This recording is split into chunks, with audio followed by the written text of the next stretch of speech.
Live from the Hoodwood after a week off for illness. It is the video blog one more time. I am Black Bandit. It is Tuesday, October 23rd, and the World Series is going to start tomorrow. The Giants and Tigers are the last two teams standing, and the Giants, they came back from 3-1 down, and the last time we talked, they were down 2-0 to the Reds, who faded badly and lost three straight games at Great American Ballpark, which a lot of people, myself included, were very shocked to see that happen because I thought the Reds actually had a better team, was better prepared to make a deeper run in the playoffs. But of course, they faded badly, and now they have the whole winter to stew over, winning 97 games and have nothing to show for it. The Giants are a team that just seems to keep getting off the mat. They've won games. They've won six straight elimination games where they could have been put out. They lose, they're done, but they won. They won three straight in the NLDS and down 3-1 to St. Louis and facing a fifth game in St. Louis. One game five, one game 6 and 7 in AT&T Park, and one game seven in pretty convincing fashion by 9-0 count. The Cardinals have no one to blame but themselves. They scored all of one run in the last three games and was 1 for 22 with runners in scoring position. That's simply not going to cut it in this day and age. That's not the way you win a pennant. And for all their talk, the Cardinals are like the Reds, going home short of their supposed goal. So a repeat champion in the National League goes by the boards again. There has not been a repeat champion in the National League in over 3 decades. The Reds were the last team to do it in 75 and 76. And I really don't see a National League team that's going to be good enough to put it together for 2 more years straight. And the last team that was not named the Yankees to win back-to-back World Series, wait for it, the Toronto Blue Jays. Yes, they were a good team at one time. They won in 92 and 93, but they're the last two. The Blue Jays and the Reds are the last ones that you would think would be the answer to a trivia question. They're the last two teams to win World Series that were not back to back, that were not named the Yankees. It would be the Blue Jays in the American League and the Cincinnati Reds in the National League. And it's probably going to be a while before you see a team repeat. And speaking of the Yankees and their fraudulent failure against the Tigers in the ALCS, it's almost painful to watch them flail against the Tigers' superior pitching. And the Tigers' bats, while not world beaters, just seem to keep reaching the Yankees time and time again. And let's talk about that third baseman of the Yankees, shall we? The fraudulent Alex Rodriguez. $114 million still owed to him. He's 37 years old. And the Yankees are saddled with another burdensome contract. And you're sitting back thinking, hey, the Yankees are just going to keep throwing money at overpriced veterans, and you're waiting for them to bust out a big check for Robbie Cano.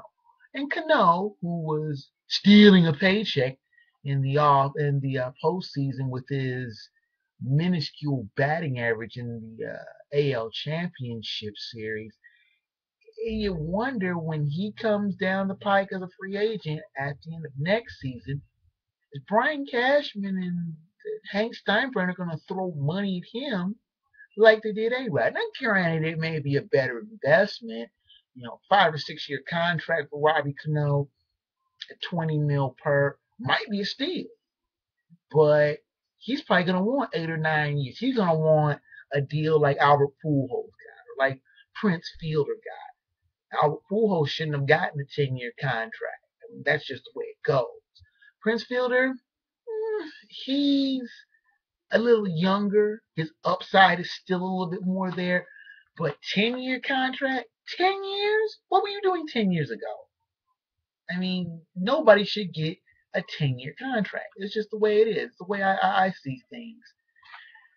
And like I said, I was a poor sports writer, wannabe sports writer, blogist, columnist, opining on money that I could never even dream of having. I was digging out, well, as I've been moving into the Hoodwood and I've been unpacking stuff and finding stuff, and I found something that was almost saddening to look at it now and think, are you serious? And talking about how far something's gone. And I was saying about what were you doing 10 years ago, which is pretty ironic considering that 10 years ago, this man was Sportsman of the Year. Now, you can see that really good, can't you? That's Lance Armstrong. Sportsman of the Year, 2002. I mean, I'm going to put it up there. December 2002.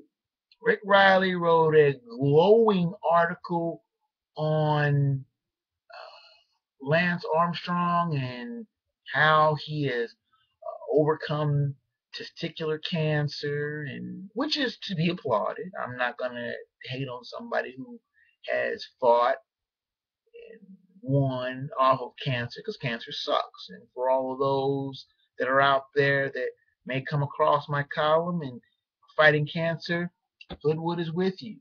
Believe that. But as hard as it was for me to admit it, because I was a fan of Lance Armstrong, I thought he was a role model for people who were willing to get off the mat and working hard. But it seems that the allegations of doping, steroid use, and other performance enhancing substances have become just a little too much. The United States Anti-Doping Agency, a group I think is so tainted and so fraudulent that it's hard to take them seriously. But they have released their findings and said that there's this overwhelming evidence against Lance Armstrong, and have voted to sanction his, or not recognize, the 7 Tour de France titles he won from 99 to 2005, which this Sports Illustrated article was right in the middle of his uh, streak of winning these titles. And the Tour de France has also decided that they were going to strip Armstrong of his 7 titles and more or less say he didn't win them, which you know and I know that he won those. Everybody then who was riding those bikes were on something. They were juicing. They were playing against the rules, if you will. But the thing I keep saying is Armstrong was so adamant that he wasn't cheating. You know, the famous Nike commercial was talking about, people ask, what am I on? I'm on my bike busting my ass. What are you on? Looking at it now, it seems like so much a folly, a charade, that it's almost laughable. If it wasn't sad, if there weren't so many people that were looking up to Lance Armstrong, seeing his fight against testicular cancer, how he got off the mat, beat cancer, and then rode, not only rode in the Tour de France, but won it. Not only won the Tour de France, but won it 7 times. That's something to be admired. But if he cheated, you really can't say, you really can't do nothing but shake your head at it. And looking at this in hindsight, it's almost pathetically sad to think, damn, we really admired this cat, and he let us on. He defrauded us. He made us feel foolish, and that in itself, I could give a head slap to, but he's getting basically what he's deserving in hindsight: scorn, retribution. It was almost like this disdain, where people now are looking at him as almost a sad footnote, almost the way Barry Bonds has been looked at, almost the way Roger Clemens has been looked at, that they cheated the sport that they were in, where they had talent but needed to have more. And that in itself is sad, isn't it? You can't know much contempt or scorn for Lance Armstrong.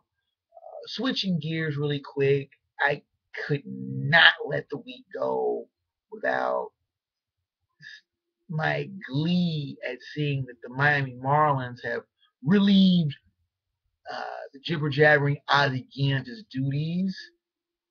Party! And me personally, I don't know what it is about Ozzie Guillen that just irritates me so, but his rapid fire, I know so much, you don't, I'm a genius, and I know it, and you need to tell me I'm a genius. The act wears thin. I mean, I was surprised he lasted as long as he did in Chicago. And Miami, they just weren't having it. After the Castro incident and the comments that he made, it's pretty much plain to see. He wore out his welcome. And the Marlins, when you finish 69 and 93, when you spend the kind of money they spent, you're opening a new park, and you're not even drawing 10, 12,000 in that park in your first year, heads are going to roll. And Ozzy's was the first one they rolled right out the door. And I can't say he didn't deserve it. And I can't say I'm not happy. So, Ozzy again and Bobby Valentine are on the sidelines.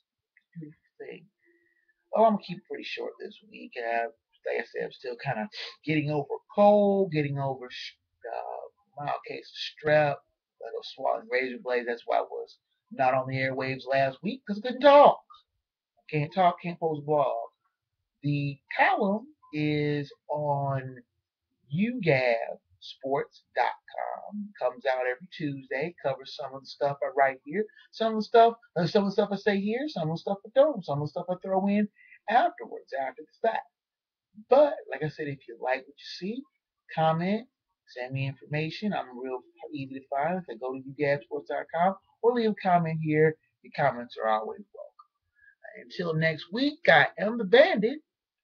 So long.